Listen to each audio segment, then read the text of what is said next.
Hi, everyone, and welcome to the Simplify Your Financial Life show. I'm Adam Lawrence, and today we're joined by the founder and president of Financial Synergies, Mike Booker. Welcome, Mike. Hey, Adam, thanks. Glad to be here. Absolutely. I was hoping you could start by telling us a little bit about yourself so our viewers could get to know you a little better.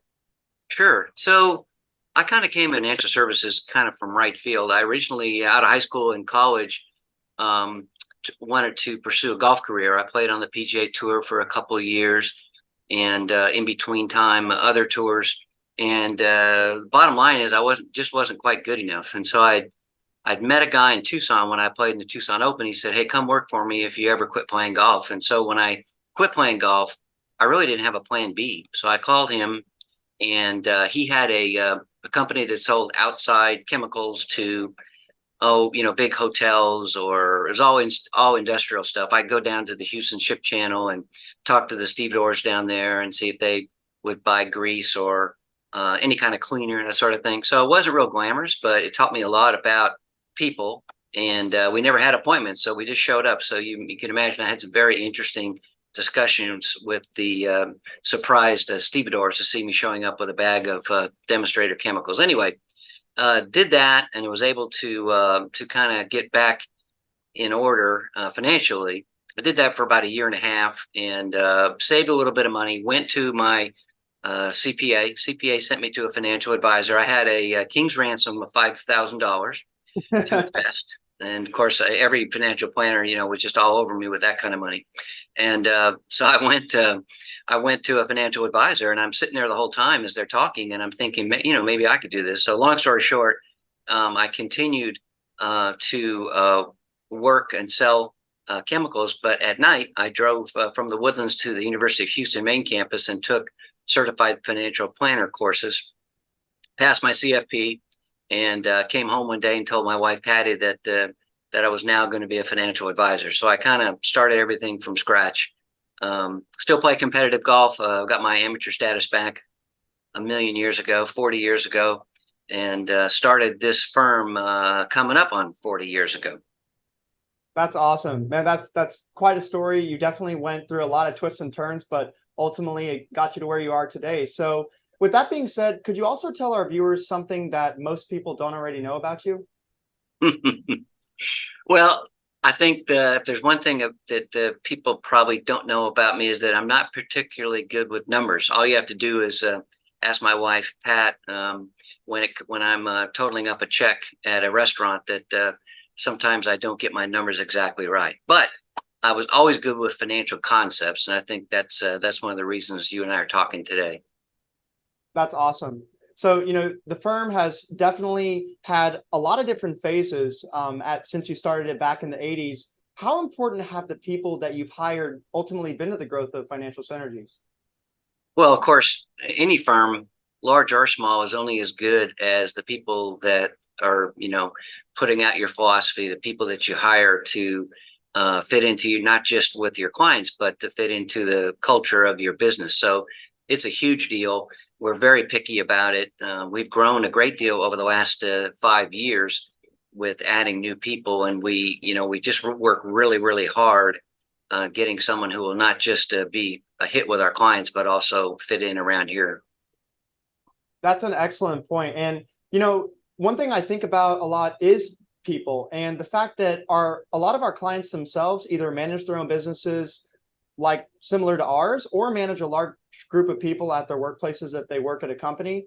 And it really just blows me away how empathetic and compassionate they are. And it really inspires me to want to become like them someday. But I can tell that just from our client meetings alone. And to be successful, it's really dawned on me that companies, both like theirs and like ours, have gotten to where they are today because they always put people first, both internally with their employees, but also externally with their own clients. And I think that's such an important point, because if you value your employees, they're going to want to go out and do excellent work for clients every single day. And that's really one of the many reasons why I really enjoy working here. Well, that's great to hear. Yeah, corporate culture is a huge deal.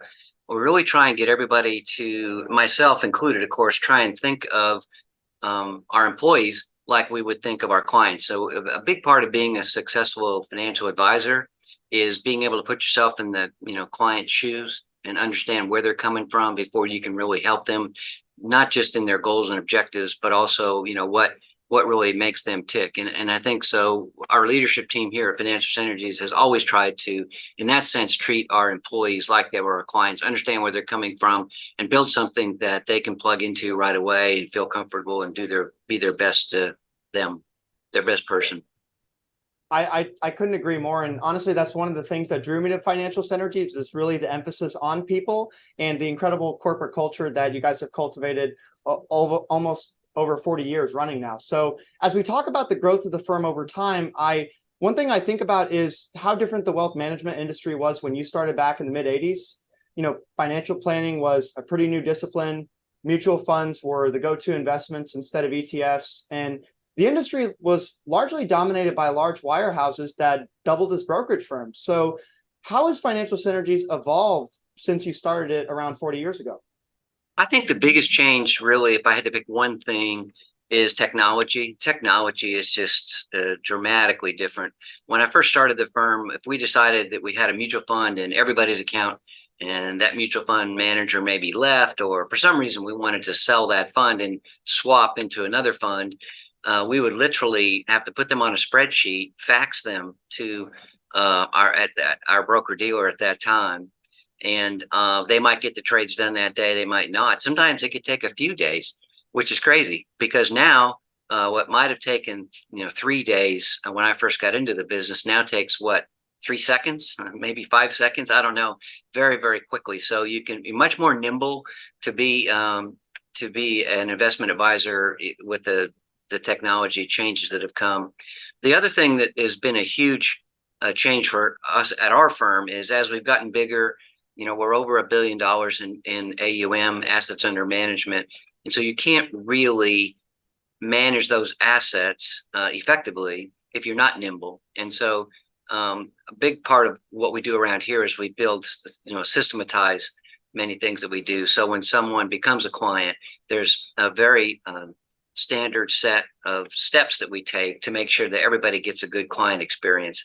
When it was just me, I was just working with a client and I was doing everything soup to nuts. But now, to really do a good job for a client, we have to have several people involved, and there's always several steps and complicated situations. And so to standardize all this has been the real key. So institutionalizing all of our steps to make sure the client gets a consistent and good client experience.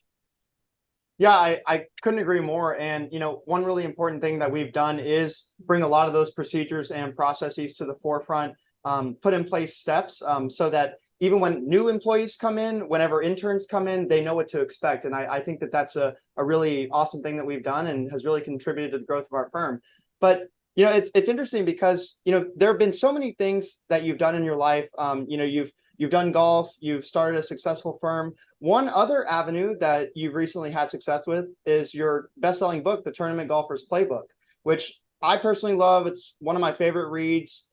And in the book, you talk a lot about how your challenges on the golf course have taught you profound lessons that have shaped not only your career, but also your philosophy and your life. So how did you start writing this book in the first place?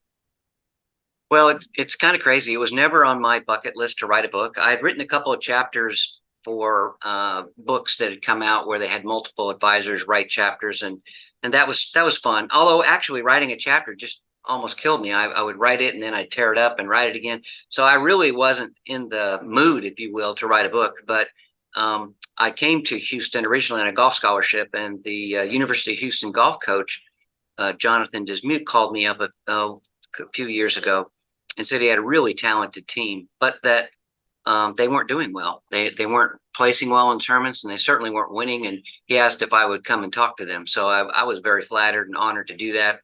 And so I started putting together an outline of the things that I thought were important to be successful as a tournament golfer versus just a recreational golfer. And as I put those notes together, I realized that a lot of those things that I thought were important to be successful in tournament golf, being your own best friend and having a great pre-shot routine, in other words, being prepared, and all that goes with that, that really crossed over into my business life, such that I realized that any success I've had in business has been from what golf, particularly tournament golf, taught me about me, and taught me about others around me. That's awesome. Yeah, I really love the book. And one other distinction that you highlight early on in the book is between being results oriented versus being process oriented. So I'm curious on that. What made you realize the important difference between those two approaches, and how has that affected your life off the golf course? Well, that's interesting. And it's a good, that you really kind of hit the essence of the book. So the big part of the book is really talking about not getting so focused on the achievement of the particular goal or the result, but to do those things along the way that'll help accomplish that result. Because so many times people are so focused on a particular goal or objective, but they are so obsessed with it that they don't do the things they need to do, what I call the process in the book, to really be able to get those goals done. So think of it like if you're going to bake a cake, and I'm no baker, believe me, but I know that you got to mix flour and sugar and various other items together in a certain way by certain amounts, and that you've got to put them in the oven and you got to cook them for, bake them for a certain amount of time, and then you get your cake. But I think that to use that, extend that example, I think that if someone is so worried about how the cake's going to be, what do people think of my cake?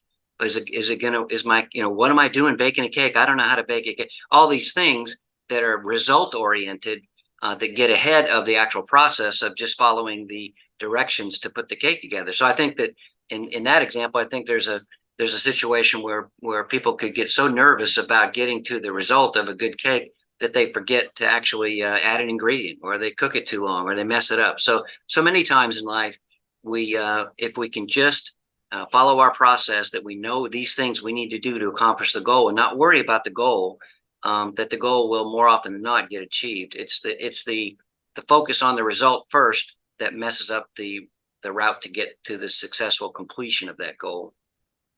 Yeah, I really couldn't agree more. One thing I noticed in the chapter is in the life hack, you discussed being on a diet at the time and not getting the results that you wanted to see because you were in a result-oriented mindset at that period in your life. And you were stepping on the scale each and every day, willing it almost to get to a certain number without really thinking how the snacks each day in between weigh-ins affected that number on the scale.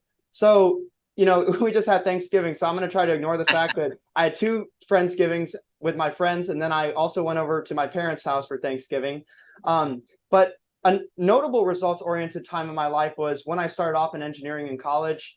In our high school, it was entirely geared towards STEM fields and engineering. But when I arrived at A&M, I found myself more concerned with, getting a specific score on the test, really going more to the results. Let's say it was an arbitrary number like a 92. And even if I achieved that score, it really just left me feeling empty inside because I didn't really like the material to begin with, like I should have.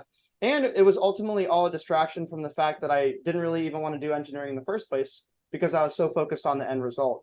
So when I really started doing well personally was when I realized that my real passion was business, after I looked inwards to try to figure that out, and also asked myself, what do I really want to do in life? And trusted the process to get there. So that ultimately led me to wealth management, which is what I really love to do. And it's all because I started trusting the process. So, with that being said, I want to talk about being in the present, which is another huge concept that you hit on in the book. Buddhism teaches that being truly in the present can be achieved by practicing mindfulness, which is a state of being consciously aware of your own thoughts and your current state of being, all while letting go of personal judgment of yourself in the present moment. So how did you first learn to be in the present? Well, I got introduced to the sort of Zen Buddhism idea of staying in the present at a pretty early age, and I used it in my golf. There's a concept that it really states that there's no such thing as past or future. The only thing that's real is the present. By the time you think of the present, it already becomes past, and the future hasn't actually happened yet. So that's what the mindfulness you reference is really what they're talking about. So your physical body is always in the present. It doesn't have a choice. You're here right now. But Zen, the Zen Buddhism talks a lot about the reason that you have anxiety, or the reason that you're maybe not achieving, is because you're not synced up with your body. You're thinking about you're worried about the past, that you did something wrong, or you're worried about the future, something coming up, instead of being right here, right now. And again, same idea as the process, focusing on what you need to do right this moment. Don't worry about past mistakes. Don't worry about possible future mistakes, because if you spend all your time in the future, in the past, you're going to be more anxious about it, and you're probably not going to be able to really do a good job of staying focused on what you're doing, right now. Going back to the golf course, I kept getting beat by guys that when I was younger, I didn't think that they really did anything better than I did. I think they putted better. I didn't think they drove the ball better, and I could not figure out really what they were doing that I wasn't. And I knew I was missing something, but I had no clue what it was. And I talk about in the book of being a tournament golfer, or just a golfer who plays tournaments. And I was just a golfer who played tournaments. I wasn't practicing all these really good, sensible things like staying in the present and not focusing on the result, but just doing what I needed to do. And then once I hit the golf ball, I had no control over that result. That result was going to happen. So if I spend all my time worrying about where that golf ball was going, and not enough time on preparing to send it along its way, that I was never going to be able to accomplish my goals. And so that was a big part of the process what the golf course taught me. That's very transferable over here to my business as well. If I worry about a meeting I've got coming up, or I think I should have said something different in a meeting behind me, that's not helping me really prepare to be my best right now, right here, right now. That's absolutely right. And I feel like nowadays it could be getting even harder to stay in the present. In the current age of smartphones, social media, nonstop notifications on both our cell phones in our pockets as well as on our personal computers, I feel like it's really become harder than ever to live in the present. So do you feel that it's become harder? And is it harder now than it was in the past? No doubt. I mean, information is moving so much quicker, and our cell phones and social media, everything is pestering us all the time. I think there's so much self-focus in today's culture that it probably makes it harder to really stay in the present, to really focus on what you're doing, because we're being bombarded from so many different directions in our day-to-day lives. I think it does take a quiet mind to focus on the present, and social media is the antithesis of quiet mind. Yeah, I couldn't agree more. A lot of people talk about shower thoughts, like whenever you're in the shower, your mind just kind of wanders. And that's sometimes when people get their best ideas to start, billion-dollar companies, or whenever musicians get the idea to write a hit song. And nowadays, you don't get the opportunity to have those shower thoughts because, if you're not looking at social media before you get in the shower, when you're in the shower, you're blasting music and the news is on in the background and all this stuff. So I think that makes a lot of sense, and something that I experienced personally in my day-to-day life. One thing I think about is my younger cousins, and especially my friends' younger siblings, because I think today requires new and creative ways to block out all that noise and just focus on the present. When I was in college, I actually used this Chrome extension called Leech Block that would block all the websites except the ones I needed to work on homework for. So YouTube, of course, was a common distraction for me. So I blocked that out, along with Yahoo and LinkedIn were other go-tos. But I think one of the biggest distractions that people experience these days is social media, which really almost encourages you to compare yourself to others, which really exacerbates the problem. You've got influencers on there, you've got athletes, you've got celebrities that are posting their lavish lifestyles on full display for all of us to see. So throughout life, how have you been able to minimize that human tendency to compare yourself to others? Well, I think now it's got to be much more sophisticated filtering, as you did with your with the program that blocked out some of the things that were distracting. That's pretty astute. I think a lot of us could use that. I mean, I like to keep score. I always have compared myself to others, not so much personality wise, but when I was a younger man and I'd see a successful man or woman, I always wanted to understand what it is that they were doing, because I wanted that. When I was at University of Houston, we were the #1 golf team in the country. We had some of the best players from all around the world. We had guys from Singapore, and we had guys from everywhere. And so I'd be out practicing, for example, and then I'd be tired and I'm ready to go home. And then I think, well, what's the #1 player on the team? What are they doing? Would they leave right now, or would they keep working? So in that sense, I compare myself to others to push myself a little bit farther, to want to become successful in that way. I think what you're really talking about is that comparing ourselves in terms of, from an emotional perspective, not so much from a succeeding perspective. But I've copied over my life a lot of what I thought were the things I needed to do that I saw others do, and try and learn from what they did, mistakes as well as the things they did right. And in that sense, I think I like to keep score. I like to compare myself. It's just when people get off on this emotional side of things to where it's very difficult to ignore in today's world. No, I couldn't agree more. One thing I think about is, nobody would watch the Olympics if everybody reached the finish line at the same time, right? So we always want to have something that we're constantly striving towards, a goal in mind, whether it's a mentor or someone that's famous, or maybe a designation like getting the CFP or something like that.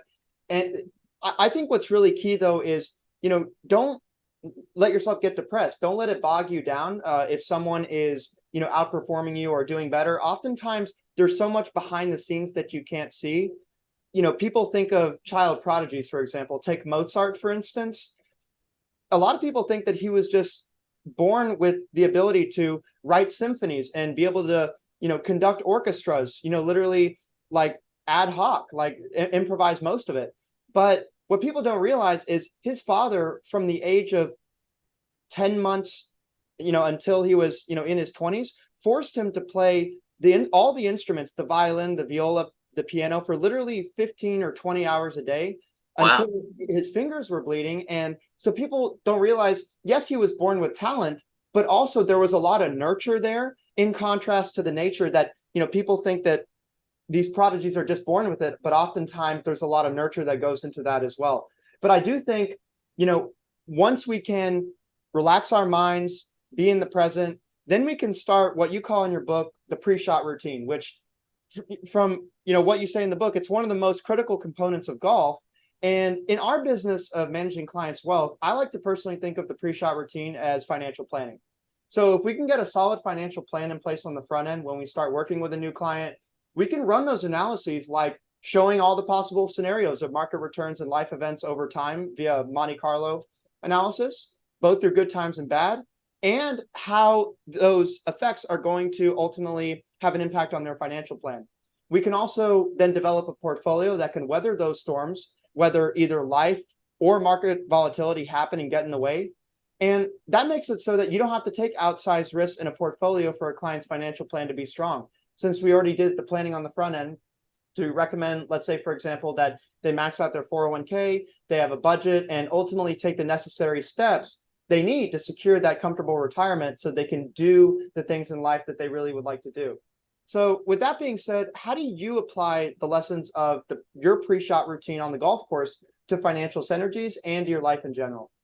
Well, that's really an astute observation. I couldn't agree more. So starting on the golf course, a pre-shot routine is an area that a lot of even talented golfers don't pay enough attention to. And the concept is, a pre-shot routine is that you do the same thing every single time, no matter what the situation is. So whether it's on the first hole of the tournament or 3 days later on the very last hole, you're treating every shot the same. And so in that sense, you've got a plan in place. This is how I'm going to approach the ball. This is what I'm going to do. It may involve, right before you take the club back, you may exhale, whatever that is. Doing it at the same time every time is critical, because that really, under pressure in a golf tournament, having that familiarity with making that pre-shot routine feel the same every single time lessens the pressure. If you think about it, if you didn't have a disciplined pre-shot routine, if you did it differently every time, one time you might take a practice swing, another time you won't, next time you exhale, this time you inhale. If it's all different, then when you're down there on the last hole and you need to hit a good shot, there's nothing you can really look to that's familiar. Everything is different, and you're liable to do it faster or slower. Usually people speed up when they get nervous. So really having a great pre-shot routine is something that you can build all your shot off of. It's your friend. It's your shelter in the storm. It's your hand. It's the hand on your shoulder saying, hey, we got this. And that's exactly what a financial plan is. If you don't really have a financial plan put together, then you'd be just like the golfer that doesn't have any kind of a pre-shot routine. Everything would be different. Everything is sort of a shotgun approach. This work, maybe this will work, maybe that won't work. Whereas a modeling on a financial plan, you know exactly what you need to do. It's very familiar now. And when you play the what ifs, where do I pay down the mortgage? Do I retire early? Those sorts of what ifs, you can plug those in because you've already laid this groundwork, just like a pre-shot routine.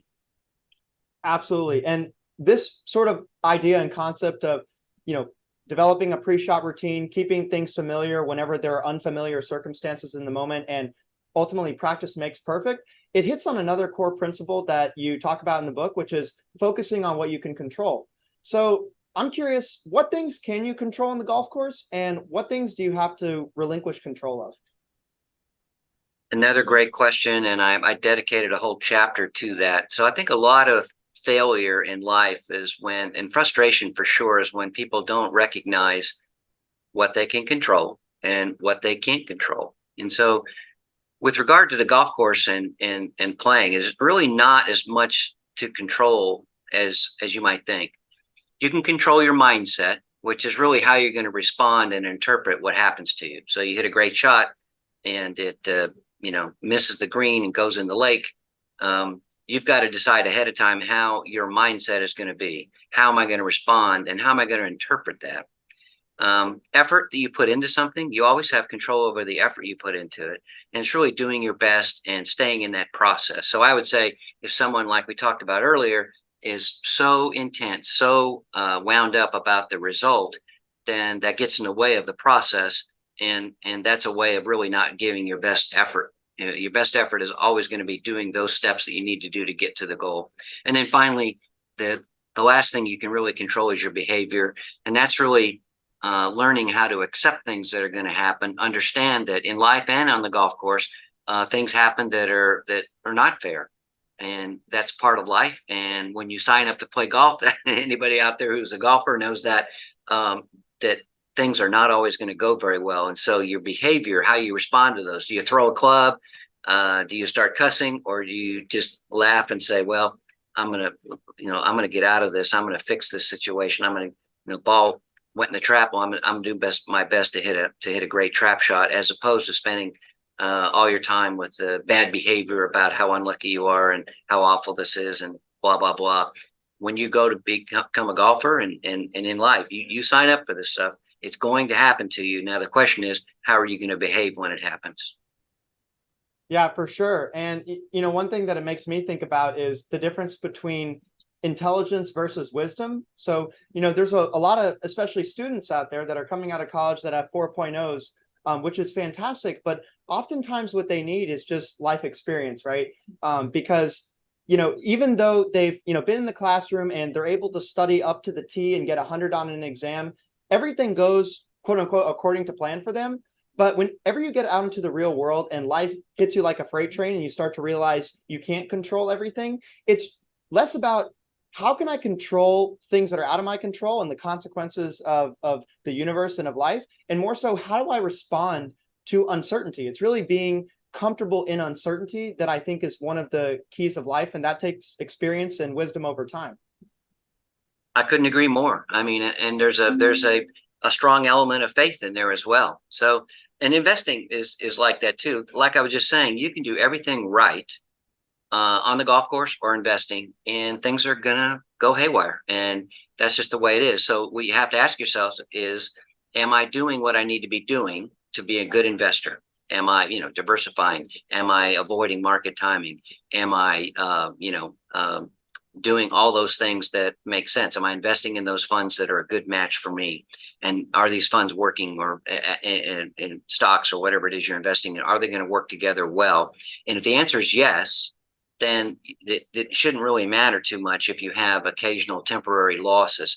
Just like on the golf course, if you're making a good swing and you're hitting the ball solid, but a couple things have gone wrong, you don't decide to completely start swinging different. You say, I'm going to stay with this swing because this is the best match for me, and I know that things are going to turn out long term. That's true in golf, and certainly true in investing. A long term perspective doesn't mean you don't make tweaks along the way, but you don't throw the baby out with the bathwater every time the market goes down or you shoot a bad score. No, absolutely. And it's extremely relevant to what we do, because literally every time we present a client's personalized investment plan to them, we always say that you have to focus only on the things that you can control as investors, which are staying disciplined and invested both through good times and bad times, which is the hardest part to do. So letting the markets work for you instead of trying to beat it, because if you beat it once, you beat it twice, odds are you're not going to be able to beat it thrice. And then, of course, managing expenses, managing taxes, and diversifying your portfolio, like you mentioned. But one of the things that's not on there is returns, which surprises a lot of people, because no matter what investors think, those are ultimately not within your control. Ultimately, returns are a byproduct of us doing those 5 things well over time. No doubt about it. I couldn't agree more. And so with that being said, once you let go and you relinquish that control, you focus only on what you can control, then you can start to be your own best friend. And I think about it because golf is a solo game where you don't really have a teammate to lay up the ball, so to speak, if you miss the basket. So over time, how have you learned to be your own best friend? Well, it's funny. I did an interview on that, and the answer is golf really taught me that, because golf is so solitary. It's a solo sport. There's, unlike, say, basketball, where somebody sets a pick for you and you make an easy layup, or football, where you're the quarterback, you maybe don't throw a very good pass, but your receiver made a terrific catch, makes you look good. Golf's not like that at all. And I would say golf's much harder. But you've got to understand that in golf, to be your own best friend, you have to have self-compassion, which I talked about a good deal in the book. There's self-esteem, where we tell ourselves or our children how great they are, and then we go out and we fail, and it doesn't match up with what we were being told. But self-compassion is a lot more a sane way to approach that. And self-compassion really says, I'm human, I'm built to make mistakes, and I'm going to make mistakes. I'm going to fail. Sometimes I'm going to fail miserably, and understand that up front, that's okay.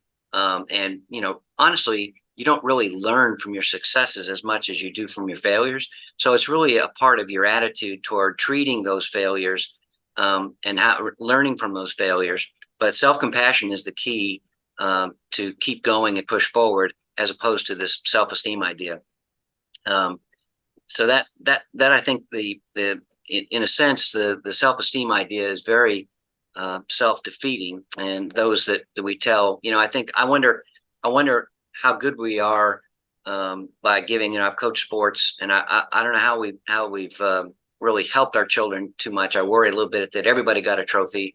Would we have been better off if we gave a trophy for the most valuable player, or most home runs, or achievement, to help the kids sort of measure up to that, rather than this self-esteem idea where, hey, everybody's great. I think it's okay to not be great and aspire to be great, and learn from your mistakes to become great.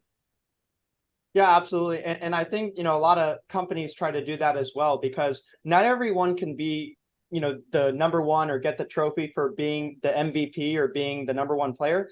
But you can get a trophy for being most improved player, or player that gave the most effort, which I've seen trophies for. And so I think it's important to strike that balance. I don't have kids of my own, but someday when I do, I want to make sure to do that, because if you do just give trophies to them and that's all that they know, then life is, like I said, going to hit them like a freight train. But if there's that balance of, most improved player, and there's that encouragement, but maybe their teammate and their friend on the soccer team or the basketball team got MVP. Yeah, maybe it wasn't what they were going for, but at least they're going to now have the motivation because their parents were encouraging them. And like you said, self-compassion, self-encouragement, that drive within to ultimately achieve greatness and do what they would like to do. Totally agree. So, with this idea of self-compassion, you had to learn this on your own, because golf is a solo sport. It's a lot harder to learn than in a team sport like basketball or like soccer. So you were accustomed to being on your own for a large portion of your life. So was it really an adjustment to start working in a tight-knit team environment like the one we have here at Financial Synergies? It was. First of all, as we built our team here at Financial Synergies, I still wanted to do everything, because that's what I had been doing. And so learning delegation, and some of our leadership team have been the same way. And so I've had to kind of mentor them on learning how to delegate, because that's very hard to do. And it's a skill set, and it's a great management skill set. But that being said, now I have team members that can set that pick for me and let me make the easy layup. So the adjustment was being able to delegate, but once you delegate and have a strong team, then that's the best, because there's lots of easy layups when you have a strong team around you.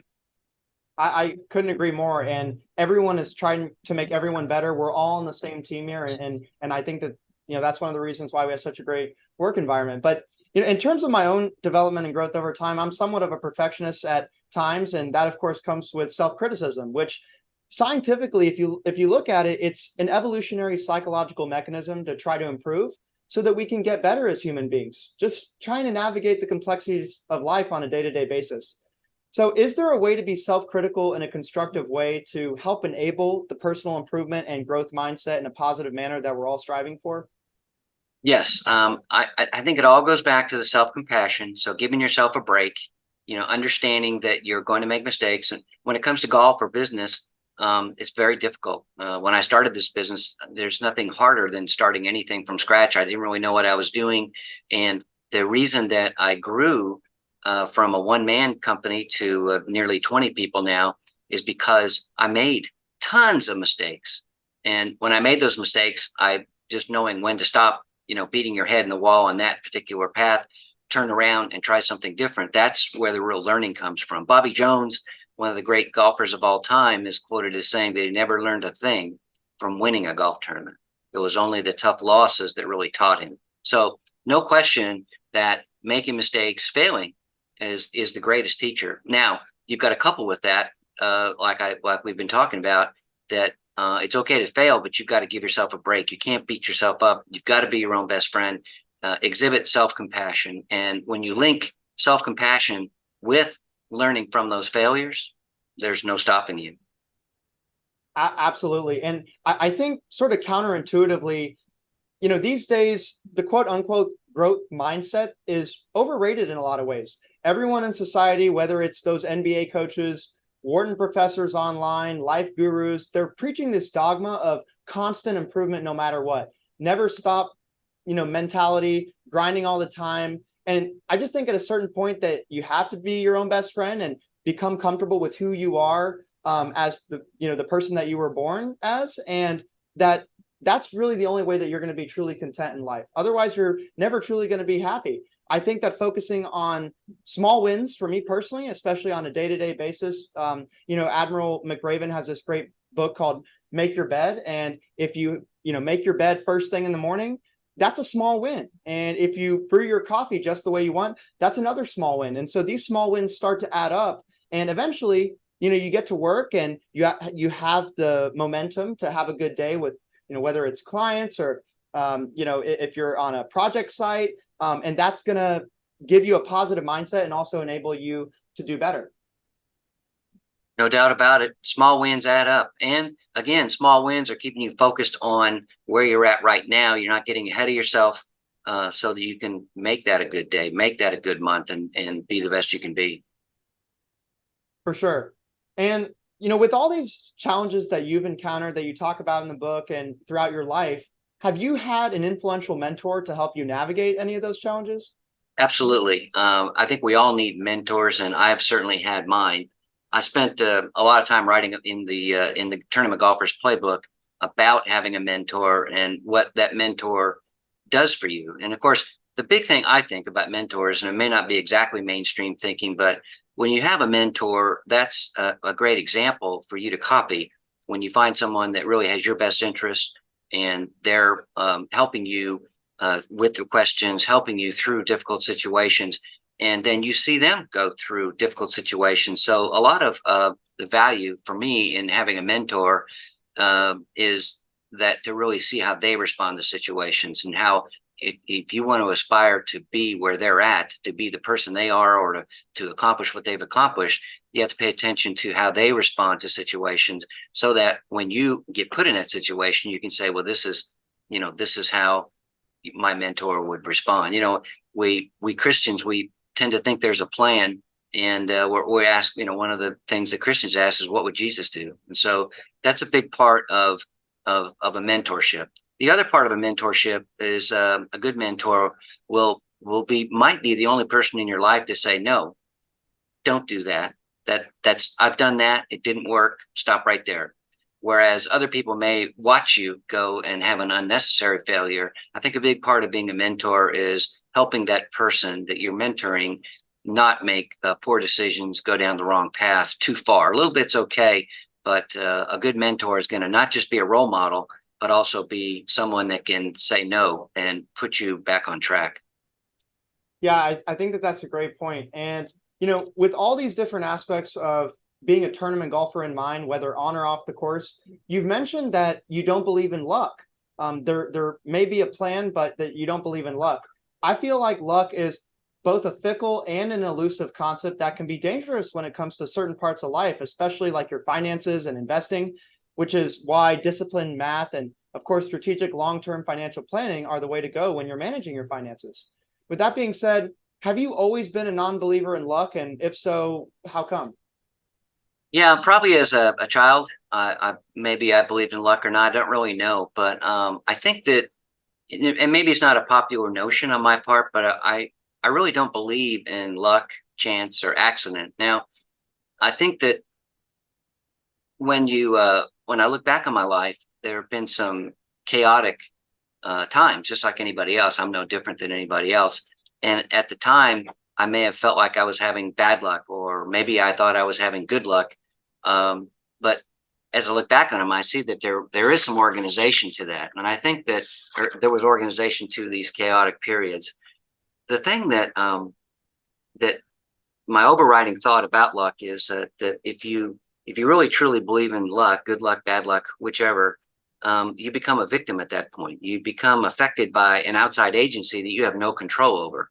And so it can cause people to really feel like they can succumb to bad luck. And it may have just been a bad thing that a mistake they made on their part, but they don't want to admit to a mistake. So they say, well, that was bad luck.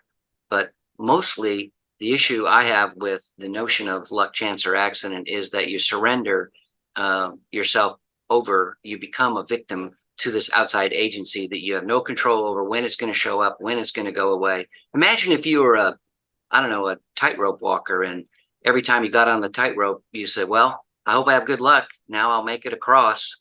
That's not a very good way to be a tightrope walker. Or I hope I don't have bad luck. Now, if a little breeze pops up when that tightrope walker's halfway across, is that bad luck or is that just a breeze? If you succumb to luck, then you would say, oh, I got a bad luck. That breeze came up and I lost my balance. Well, that would be a pretty silly way to run your life. But many of us do run our lives based on good luck and bad luck. And so I prefer to have no excuses. I prefer to have to take responsibility for what I'm doing. And if I were that tightrope walker and the little breeze came up, I would say, well, a little breeze came up and here's what I did about it, as opposed to, wow, it was bad luck. So I just think that once you give up on luck, chance, or accident, you truly become free. You're unshackled from doubt and fear that some uncontrolled outside force is going to have say so over your success or failure. And I would urge all your listeners to give that some thought and stop being a victim. Take responsibility. Do the best you can do. But when things don't go right, it's not from some outside agency. It's just the way life is. Yeah, absolutely. And I always think about, don't be sorry for yourself. I think that that's definitely one of the key core tenets that I try to adhere to. And going back to your tightrope walker example, that's really how most investors are. They're kind of out on a limb. They're making market timing calls. They're doing some tactical allocation. Allocate here, allocate there. So a lot of people think about luck in the context of investing, but really more so the way to really fix that or mitigate that is through the process of financial planning, because oftentimes investors feel that they need to hit home runs in order to, hit their retirement goal or, get to a certain number to leave a certain amount of inheritance to their kids. But if you have that long-term financial plan in place on the front end, then you don't have to hit home runs. You can hit singles and doubles, and you don't have to surrender to luck. You don't have to become a victim so that you can get to where you want to go in the long run. So I think it makes a lot of sense, especially in the context of what we do.